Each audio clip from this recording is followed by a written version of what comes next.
No určite to bude moja angličtinárka pani Editka Čierna. Tá sa v zásade zasadila o to, kde teraz som na vysokej škole, aj akú kariéru som si vybral a ja som jej extrémne vďačný za toto.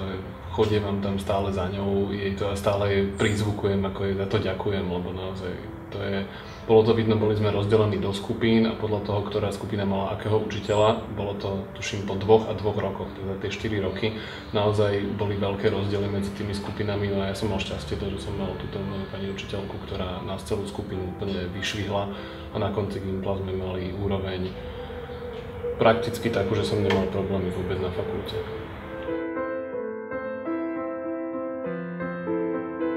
Podľa mňa musí byť schopný si vybudovať nejaký rešpekt a dôveru u tých žiakov a potom tá motivácia, ja som takého názoru, že príde už sama.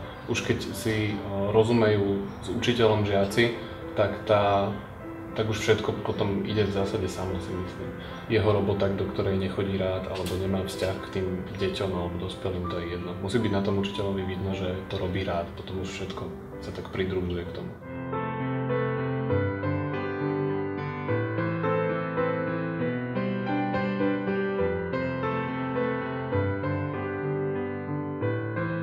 Myslím si, že to určite je cesta k zlepšeniu, pretože ono je to taký blúdny kruh. Pokiaľ sú platy nízke, tak tá úroveň je zlá. Pokiaľ je zlá úroveň, tak sú nízke platy. Takže podľa mňa to zvýšenie platov je jedným zo spôsobov, ako sa dá z toho blúdneho kruhu vystúpiť von.